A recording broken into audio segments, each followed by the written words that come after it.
all of my amazing subscribers. Passengers. This is your VocalPilot speaking. And today I have a new episode of My Best and My Worst. This will be episode 2, and today's topic is my best and my worst date. Yep, a few comments suggested it, and as embarrassing as this story is going to be for me, I love you all, so I'm gonna share it. First off, this gameplay was not the greatest kill-death ratio of gameplays I have, but it was one of my first time sniping in Black Ops, not to mention it being free-for-all and versing a bunch of camping tryhards. While I'm on this topic of gameplays, before I get into the story time, I just want to ask, what games would you like to see me commentate on?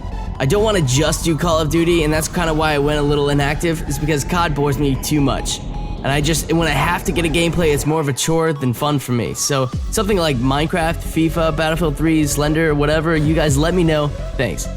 Alright, getting into the topic, so just like last time, I'm going to be sharing my best first, because my worst always seems to be more entertaining, and I want you to stick around. Okay, same goes for this week. My best date will probably actually be a month from now due to my girlfriend moving a lot closer, and by a lot, I mean like 1,200 miles, allowing me to plan something really nice, and I can't wait. But as of now, I have to use this one date in particular. This was with my most recent ex-girlfriend about 10 months ago. It was for her birthday, and it was one of those dates that just went about all day. Well, and all night, but it started around noon, and I took her to a very nice restaurant on the beachfront, ordered some delicious food, and I made that bitch pay for it all. Nah, just kidding. By the way, I paid for everything on this date, and I definitely regret that now. This date definitely deserves to be given to my current love. So anyway, after lunch we went to the beach. I rented an umbrella tent thing, just relaxed, had a good time, went for a good swim. What she didn't know is I had a room to the nicest hotel booked on that beach for the night.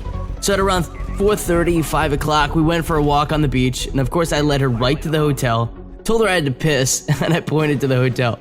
We walked in, and I walked to the front service desk, and instead of asking where the bathroom was, I said, checking in. She was so surprised, and I love surprising people and making them happy, so it was a very good feeling. But we went to the room, took a quick shower, had to put our sandy clothes back on because I was stupid enough to not bring a pair of clothes for the both of us. But we went back down to the beach and watched the sunset, then went back up into the room, and I will not go farther into that one. So here goes my worst date ever. This one was with my ex 3 years ago. I was a senior in high school. My girlfriend at the time was a junior. This wasn't any sort of special date or special occasion. I would just occasionally take her to lunch after school with my mom's car, which happens to be a 2006 golden yellow manual Ford Mustang convertible, which this is kind of the classic situation where if anything happened to the car, I would be beaten to death with a very rusty pole. Anyway, so I took her to her favorite place to eat, which happens to be Firehouse Subs. No big deal, whatever, just ate our lunch, talked for a bit, and I took her home.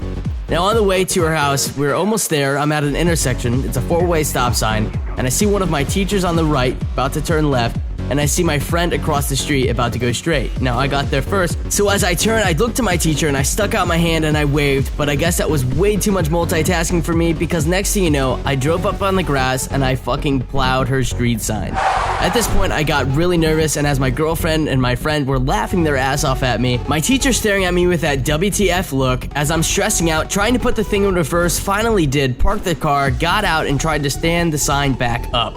Now that just drew attention as people started coming out to their yards watching me try to stand up a completely bent street sign. I have never felt so embarrassed in my life. Not to mention the dent and the bad scratches and marks I left on my mom's bumper. But it didn't turn out so bad, even though it took the city several months to fix that sign, so that every time we drove past together, she would point and laugh at me. Not to mention walking into my teacher's class the next day with that same damn look on his face. Oh boy. But then again, that's the only bad date I've ever had, so I still consider myself pretty lucky. And about the car and me being beaten to death, I never grew the balls to tell my mom. Even when she asked me about it a couple times, about a year later, my brother ended up totaling the front end in a near-fatal car accident that wasn't his fault, so the insurance paid for a whole new front end. So I have to consider myself lucky, but I'm glad my brother's alright. Alright guys, that's been it for me today. I hope you all enjoyed this episode of My Best and My Worst. If you have any suggestions for the next episode, please leave them in the comment section below. But this has been your VocalPilot, and I'm out.